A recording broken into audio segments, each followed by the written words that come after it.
Hey everyone, I'm Sarah Fish. And I'm Brandon Price. And this is Fish or Price Ranch. Hey everyone, welcome back to Fish or Price Ranch. So Brandon and I had a discussion about a week ago. We had a bunch of our other half of the herd that we haven't bred yet. They've started going back into heat. And we're going to breed them in March so that we would have fall kids.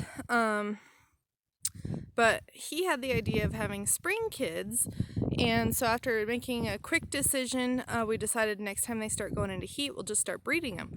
Well, we had 4 go into heat when we had this discussion, so we weren't prepared yet, and we don't have a breeding pen at this property yet. So we decided we wait 3 weeks, and then we're going to start breeding all the girls. Well, then I realized that not all of them are going to go at the same time, and I don't want to end up breeding them too late, and then they start having kids when it gets a lot warmer. So I went out this morning to check on the girls, and I'll show you real quick. It looks like Tipsy is in heat, so I think we're just going to start breeding them as they fall into heat. That way they're not bred too late, and they start having kids in the summer.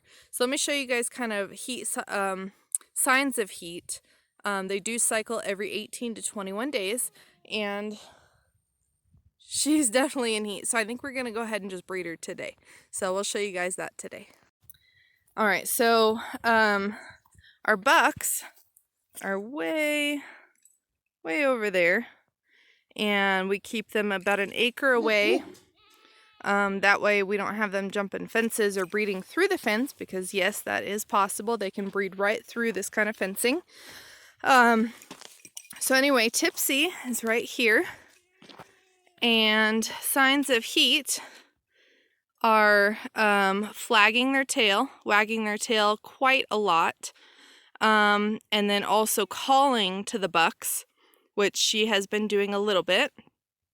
But Joe, he was with the bucks for quite a while, and yeah, see, she's calling to him.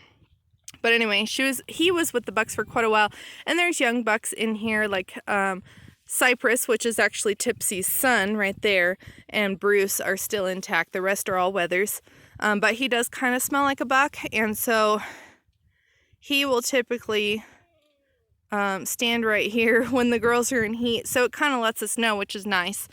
So anyway, we are going to be breeding her this year to Bazooka, and last year, see, there goes her tail. She's real excited.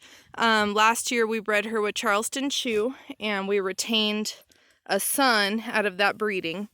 But now she's in heat again, and she's a 100% New Zealand Kiko. So we're going to breed her to Bazooka this year, and because I really liked how his kids turned out on this last breeding with Bazooka.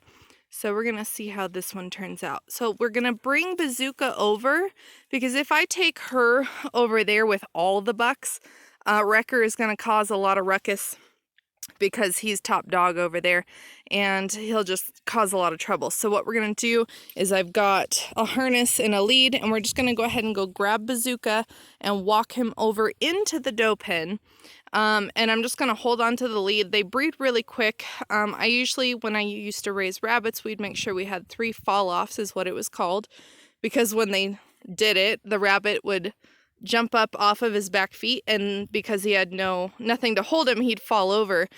So we call it fall-offs. So the goats kind of do the same thing. They don't really fall over, even though I have seen it. But you could tell when they've bred. So we let them breed about 3 times. That's usually the rule for me, and it seems to work just fine for us. And the nice thing is having them in here, the other girls are going to come visit, and the ones that haven't been bred yet will smell a buck, and it could put them into heat. All right, so I've got him attached. Luckily, we've kind of halter trained him, so he does do well. See, Wrecker already knows something is up, and he's going to get in the way, aren't you, bud? It's okay. Come on, Bazooka. You stay, Wrecker. So anyway, we're going to walk him over. Once we get him out of here, he'll easily run right over to the girl. All right, he knows where we're going. He's already ready to head over there. Well, don't go without me, bud. Yeah, see, the boys are getting jealous.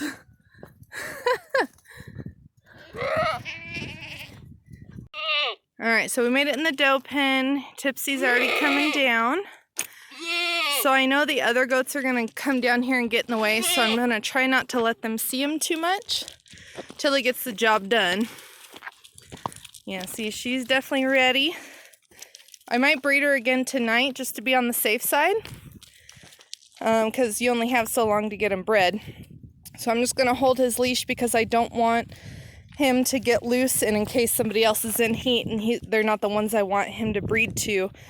So I'll just hold him, let him breed 3 times, and then we'll go introduce him to the rest of the herd.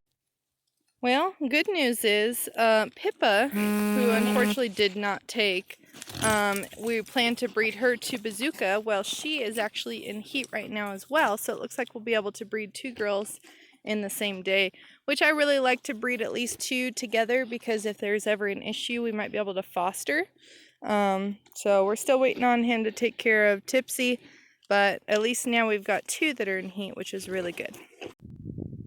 Alright, so I let Bazooka off the lead. He still has his halter on, so I can easily grab him, but he's been introduced to the entire herd, and these 2 girls are the only ones interested in getting bred, while everybody else is over here just hanging out, eating, relaxing. So, anywho, everybody's just chilling out here now, and I'm just waiting. He's bred Tipsy a bunch, so she's hopefully pregnant. And then Pippa, he's only got 1, so I'm hoping he'll get her a couple more times. Well, you guys, this is how we breed just 1 or 2 girls. It's easier just to bring the buck over and breed the few than to have a whole pen set up just for them. We'll be hopefully breeding some more girls later this week and into the rest of the month. We've got 9 we've got to breed, so we're excited for that. We're about 5 weeks out from kidding with the rest of the herd, so we're going to have a lot of babies coming. It looks like we had another one that didn't take, so we have 17 that are pregnant. That's still a good number. Out of 21, we had 22. I did sell the Nubian that we had that was pregnant. I went ahead and sold them to a couple that was just getting started on goats, so I figured it'd be a good opportunity for them to learn. They don't have to have the buck, but they've already got one pregnant, and they'll be able to milk her later on down the road. So that's why we went ahead and sold her. She wasn't exactly what we were looking for. She just kind of came with that herd that we wanted. So anyway, we've got 17 pregnant. They're all due in about 5 weeks. And then now we're going to be breeding 9 more for, I guess it'll probably be the end of April is when these ones will be due. So thank you guys so much for watching. We'll see you next time.